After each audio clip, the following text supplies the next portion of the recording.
We have here the CEO and the President of Mr. International Philippines 2024, Mr. Amir Gamama. Hi po. Thomas, hello. Thank you for coming to our show. Yes. You're running the Mr. International Philippines for how many years now? And it's already a history to the Philippines. How does it feel for you to be stigmatized, to be one of the best male pageants in the Philippines? Well, actually, no. Nag-start naman talaga ako as being pageant fan. So doon, nakita ko yung ano yung dapat baguhin. So yun ang goal ko ngayon. So sobrang marami akong pangarap para sa isang male pageant na gusto kong ibahin siya. Kasi sa female pageant, okay na eh. Marami na yung magagaling. So sa male pageant, gusto kong magkaroon ng kakaiba na platform, na isang magandang platform. If you have the idea, no, for 2 years, yung winners ko, ay nasa GMA yung, sorry to mention the names, okay lang.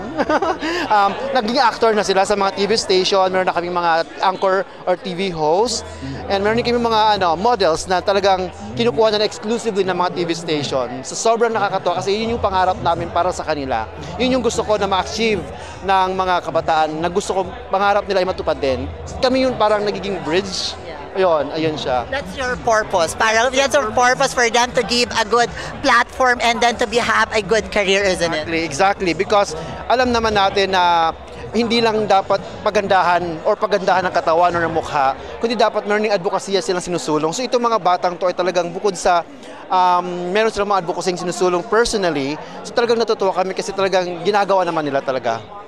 As I'm always asking sa mga CEOs and presidents of the national pageants that we have, what is the characteristics of your winner? Actually, ang hirap, no? To be honest, ang hirap maghanap. Kasi every year, may kanya-kanya silang makikitang characteristics. Ang hirap. Basta sa amin, gusto namin consistent. Gusto namin yung talagang may puso. Yun eh. Kasi syempre kakatrabaho namin siya. So kailangan talagang dedicated siya sa organization. Yun yung isa sa gusto kong na makita na winner. Loyalty, may dedication sa amin. But you have already a lot of winners, isn't it? Mga quality men that we have now. And now we all have 41 gorgeous men. Isn't it? Parang hirap po makili kung sino talaga ang ating winner. Sobrang hirap. But actually, hindi lang sila 41 comes June. It will be 50. So yung iba kasi nasa Filipino community of Saudi, Dubai.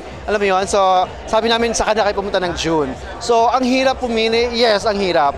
Because as much as possible, gusto namin lahat winners. Pero hindi kasi ganon. Pero sabi namin sa kanila, i-enjoy nyo yung journey. What is important is ma-enjoy nyo yung journey. Kasi hindi lang naman, it's not all about winning. It's not all about winning. Kasi marami rin sa mga non-winners namin na talagang naging successful sila. Alam mo yun, nakakatuwa kasi nakikita mo sila sa kung saan-saan na umaangat din sila sa kanilang talagang tinatahak na pangarap. Alam kong baby nyo po, ang Mr. International Philippines. What do you think is the real essence for you of the Mr. International Philippines? Alam mo, siguro yung yung pinaka-essence namin is yung magkaroon ka ng connection sa mga tao. Kasi hindi lang talaga siya platform na papugihan, hindi lang ganon. Kundi meron talagang connection siya. The essence for us is yung kailangan makonect mo, makikita mo sa tao, yung mga gusto mong gawin na mga pinapangarap mong platform. Kasi sa ngayon, like yung mga winners ko, talagang they are involved in community services. So they are also sometimes an ambassador. Yes, not just a pageant. So actually, yung pagiging panalo lang nila sa winner is nagiging tulay lang yon sa kung saan gusto nilang tahakin man. Ayun. Can you please invite each and every Filipino out there to support and watch the Mr. International Philippines 2024? Ayan sa Tintin 101 show. Sana mandun kayo sa Batangas comes June 30 for finals night sa FPG Arena. I will see you guys there. Thank you for loving Mr. International Philippines. Thank you for being with us. Yeah, full support for the Mr. International Philippines. Thank you so much, sir. Thank you so much.